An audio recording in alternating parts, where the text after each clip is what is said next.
Up next on a special edition of Art Rocks, the Louisiana woman who is called upon to preserve the great masterpieces in one of the world's art meccas, Italy. Elise Grenier still finds the time to take care of Louisiana's most treasured pieces as well. Elise is up next on Art Rocks.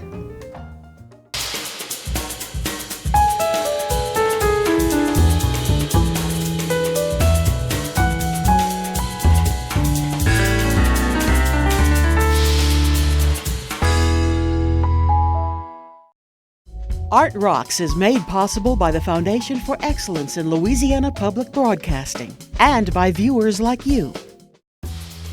Hello, thank you for tuning in for Art Rocks with me, James Fox Smith, publisher of Country Roads Magazine. We feel fortunate today to be joined by a consummate professional who spends large portions of her time shuttling back and forth between Louisiana and Italy to secure the future of great art masterpieces. I'd like to introduce Conservator Elise Grenier. Thanks for being here. Hi, James. Thank you. Oh, absolutely. Elise, so many people feel very fortunate just to be able to see the works of the great masters, but you actually have an opportunity to come to grips with them. Can you tell us a little about the kind of work that you do and what it entails? Well, James, I am very lucky to have this line of work. I know it's very unusual, and it's not like most people working in an office and so on. I get to travel and change workplaces often. I have to go where the work is, generally. And it's a real privilege and very, very satisfying to do art conservation work. And I'm going to say that I can't help but to equate it to medicine sometimes, you know, because really what we're doing is trying to prolong the life of the artwork and the artifacts and the monuments and address whatever deterioration is making them in need of conservation. And so it's extremely satisfying work. I've been very lucky to both work in Italy and Louisiana, my home state. Can you talk a little bit about a couple of those standout projects that you were able to work with? Say, let's talk about Italy for a moment. Sure. Some of those pieces and what you were called upon to do in the context of working on conserving those pieces. Sure. Well, I've been doing this a long time now. I went to Italy to train after growing up in Baton Rouge and having a past in art history and fine arts. And in Italy, began to work on some very large projects, very large by our standards here in Louisiana. For example, the Cathedral of Florence, which took me and a team quite a few years. We spent almost 10 years working entirely in the cathedral. So it was an experience that I realize is very unique. And working with a small group like that was very pleasant. That's probably the biggest job that I'll ever do or any of my colleagues will ever have to work on. Some of the work is intimate and small scale. Sometimes I'm alone for days and weeks working on something very minute. So it can vary a lot. Sure. There are ethical considerations that guide how you approach a piece of great art, aren't there? Mm-hmm. I mean, you as a conservator are called upon to make very specific decisions about how to treat a piece. Can you talk a little about the issues that raises? Yes, well, the ethical considerations are the same whether I'm working on something ancient or modern, and whatever condition it's in. And that's usually, they are the criteria that guide all conservators all over the world. It's pretty universal now. And let me start by saying that conservation is a new science. It's a relatively new science, and we consider it a science. It didn't used to be that way. It really began as a science. I can date it to the 1960s out of Florence, when after the Great Flood of Florence in '66, there was sort of a new awareness about preservation. And before that, people would generally call in an artist to fix something that was failing or deteriorating, and the scope was to beautify it rather than respect the original material. And after the flood of Florence, which was very much like Katrina in New Orleans, I can't help but think about that, we began to think about conservation differently and began to bring much more respect for the original and realize how important it was not to introduce our own, anything of our own creativity into the work that we're doing. We're strictly prolonging the life of the artwork, of the artifacts. Some of the criteria involve using products that are scientifically tested and generally approved of by the conservation community worldwide. And we use things that are reversible now rather than irreversible. That's very important because conservation really could last a generation, but it's not finite. So someone else will come along after me and perhaps need to work on something again. So I want to make sure to document very carefully everything that I do and use materials that are reversible for whoever will come after me. Now, one of the challenges, of course, is to decide if you're talking about a piece from the 16th century, the 17th century, what defines original? Yes. Right? Because Yes. those pieces were often worked on by successive artists over successive periods of time. Does that ever something that you have to contend with? Oh yes, it is very common to find overlaying artwork from different periods. And again, that's true both in Italy and here. I've found that you'll have something, for example, in Italy from the 1400s, a decorated salon or a ceiling, and then on top of that is something from the 1500s, from the 1600s, and so on. And so you have to make the correct decision about what the right one is to keep, why you're keeping it. In other words, before you do any work, there is a lot of background research that has to be done to ensure that you're doing the right thing. Again, because of this reversibility canon. We want things to be done for the right reason. Restoration needs to be done for the right reason. I can give you one recent example, working on Enrique Alferez at the Four Winds Fountain in New Orleans at the Lakefront Airport. I had a very unusual situation that I've never come across before and probably never will, that Enrique Alferez had done the fountain when he was in his very early 30s, and he came back and restored it himself when he was in his 90s, 60 years later. So that is something extremely unusual. Often you'll find with ancient sculpture or even more recent sculpture that's very dirty and encrusted and so on, that once you clean it, you'll find evidence of previous repairs. That's very common.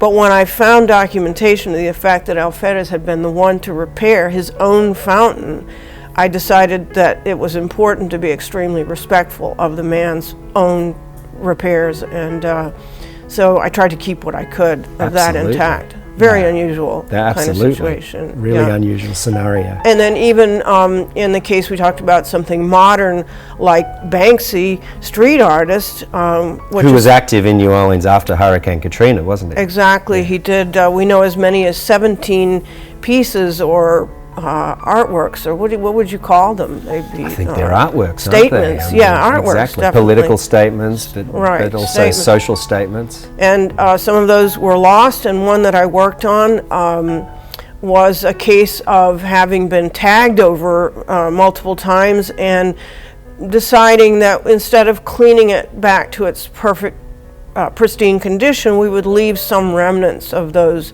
tags, which is part of its life and part of its history by now, rather than trying to eliminate that aspect completely. So again, making decisions is a big part of operating on the I suppose artwork. it's difficult to divorce one of those pieces from the environment in which it was supposed to It operate. is, but that's actually happened. We can transport large-scale artwork that was meant to be somewhere. We can transport it somewhere else.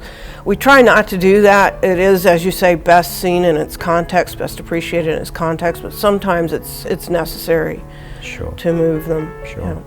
Can you talk a little about what are some of the problems you see most commonly when you're working with those older, more ancient pieces, 15th, 16th, 17th century? What are you called upon to address? Okay, well, it can be as varied as the artwork itself, but there are some standard procedures, and the very first thing that we do is a lot of testing. We have to be sure, just again, as in medicine, that your approach is correct. So before anything is hands-on at all, much research is done and testing to find out as much as you can about the artifact, how it was done, the process of deterioration, what it will withstand, and so forth. And that's done by chemical analysis. And then our own testing is done to better understand the materials and what they can withstand during the restoration procedures. Going from the least innocuous to we try to use less is best, just as in medicine, do no harm.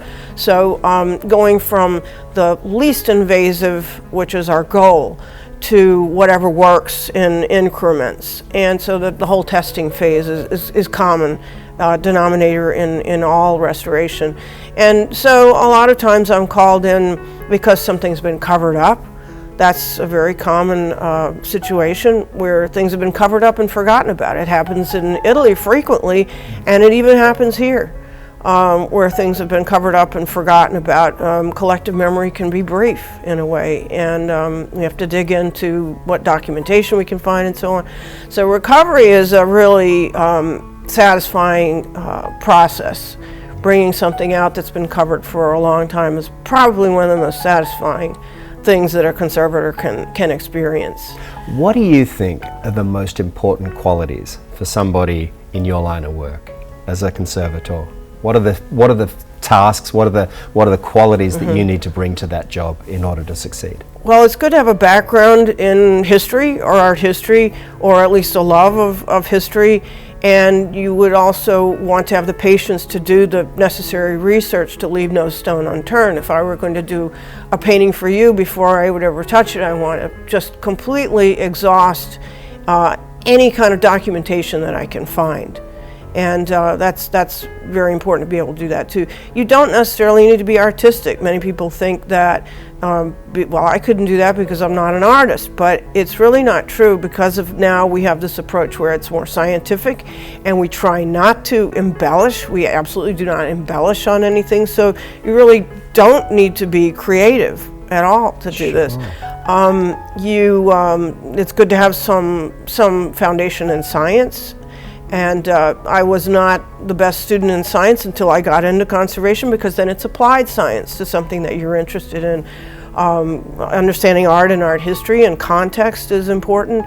But again, you're not putting anything of your own into it, so it's not important for you to be an artist at all. Understood. Now, one thing you've done, isn't it, is created a series of videos to introduce others to the conservation process, but also to document the process. Can you talk a little bit about that project? Yes, well, I'm no expert in video myself, but I have wanted to do this. The first time we ever did this was in the Cathedral of Florence, because nobody could see what we were doing, and tourists had come from all over the world and saw scaffolding on the cupola, on the dome, on the inside of the dome, 60 meters up there, and wondered why they couldn't see the artwork. And so we realized that we should do something about that. So we brought in a crew and filmed what we were doing, mounted a video, and showed it on a loop on the floor so that tourists could understand the procedure. And so many things in Italy are constantly covered by scaffold that that's the right thing to do, to be able to show people what we're doing back there. It's not a secret. We're trying to demystify. And also, you know, part of my job is to explain better what conservation, restoration, and preservation are, because artwork really belongs to everyone and not to me or you. So everyone should know a little bit more about it.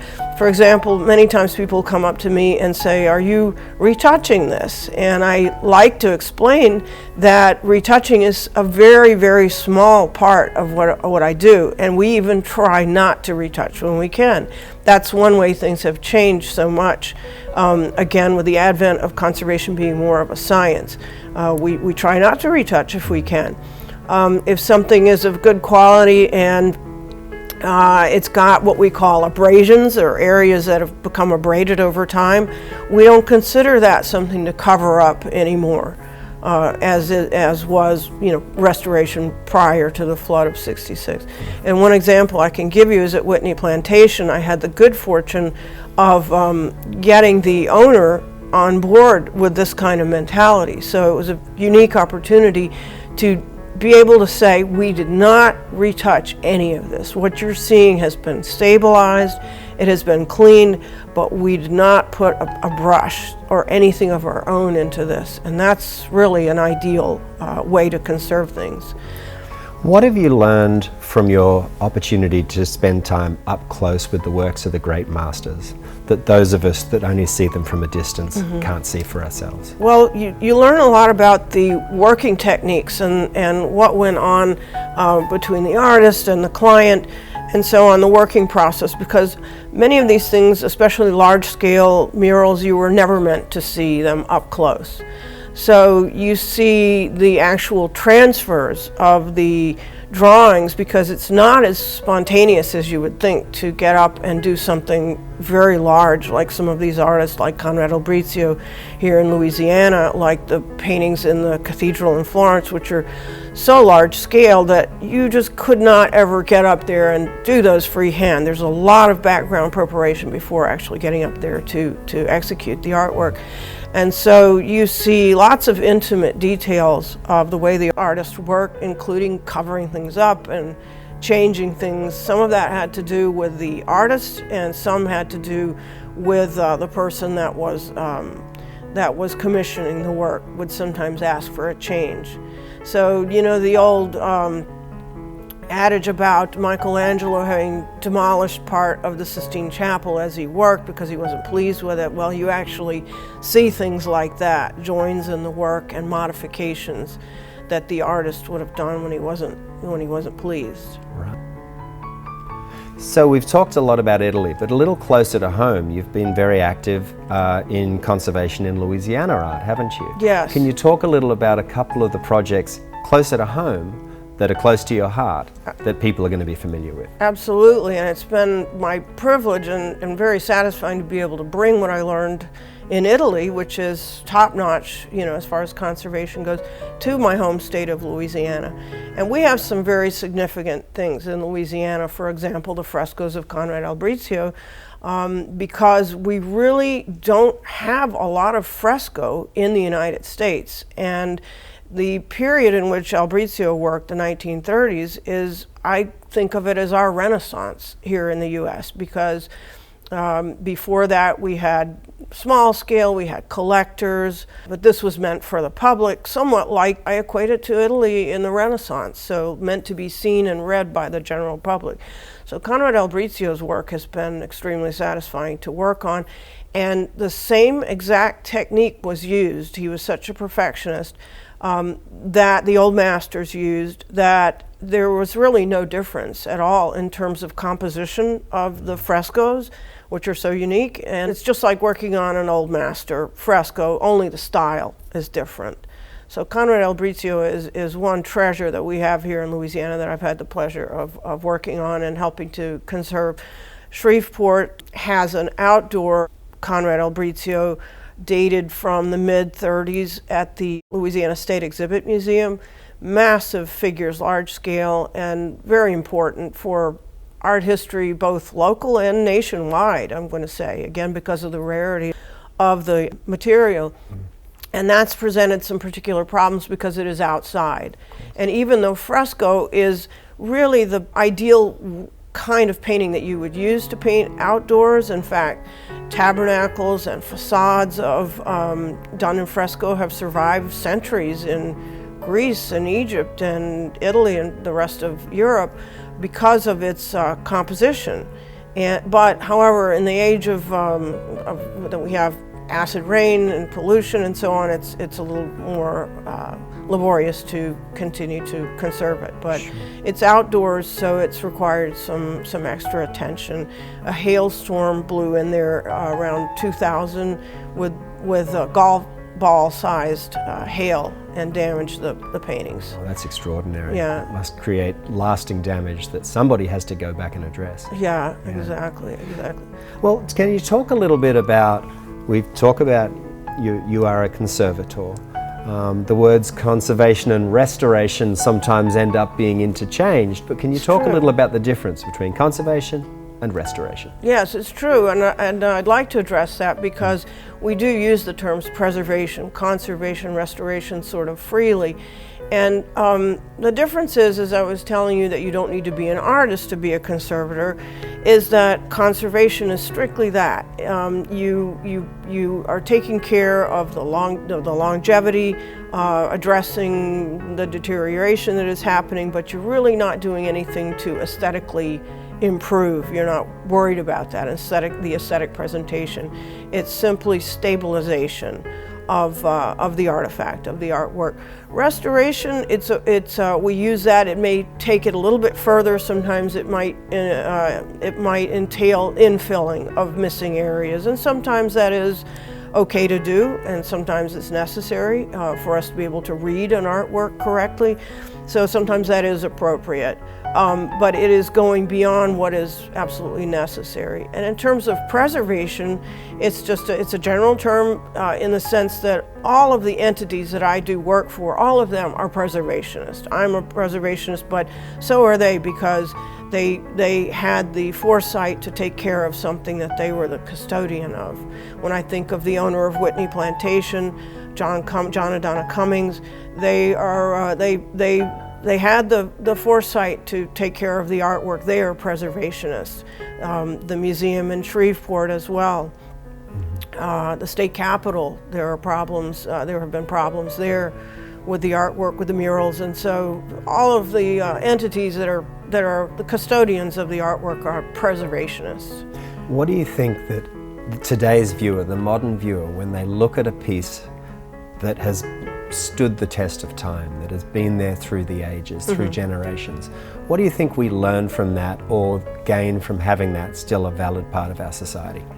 Well, it's very important, because everything that is old now was once new, and things like the El Brizio, Allen Hall, Shreveport, Whitney Museum, the Lakefront Airport, all of these marvelous places that I've had the pleasure to work, they'll be here for centuries to come. One day they'll be like the Great Pyramids of Egypt. They will be our legacy long after I'm gone. Is there a piece in Louisiana that you would love a chance to get to grips with, but you haven't yet? There is. It's no secret. I am very interested in the Church of St. Alphonsus in New Orleans in the Irish Channel.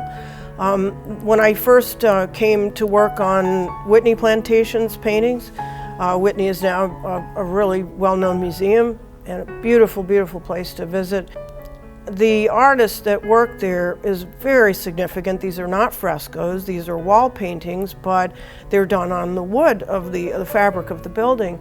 And that would have been the first work that he did when he came from Italy via New York and came down to Louisiana in the 30s, the 1830s, when Louisiana, New Orleans was a great place for an artist to be, because it was very bustling, there was a lot of work, and he made his way down.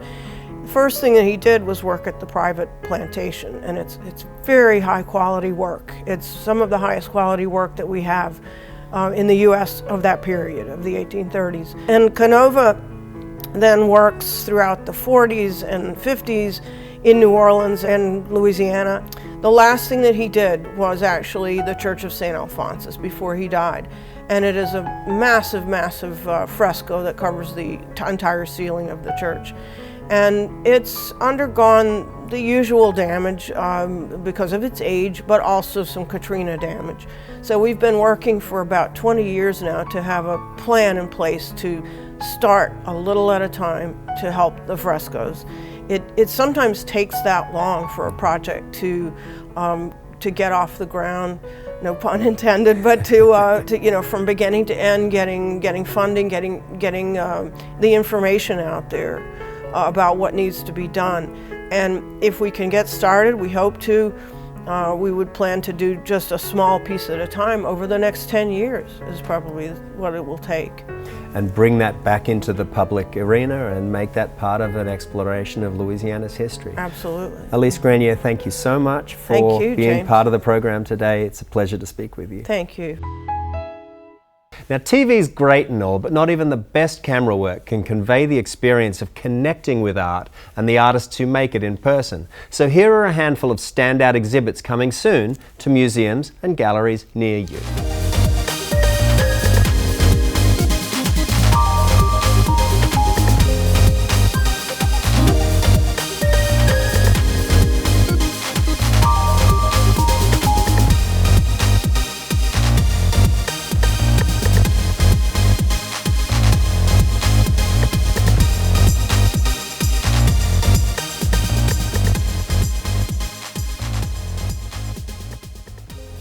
For more about these and many more events in the arts, subscribe to Arts Monthly, the new free e-newsletter from the editors at LPB and Country Roads Magazine. Sign up at lpb.org/artrocks. And while you're there, the Art Rocks website features every episode of the program, so to see or share any episode again, visit lpb.org/artrocks. And that's about enough for this edition of Art Rocks. And if you want to know more about the culture that surrounds you, Country Roads Magazine makes a great resource for finding out what's going on in the arts all across the state. Until next week, I've been James Fox Smith, and thanks to you for watching.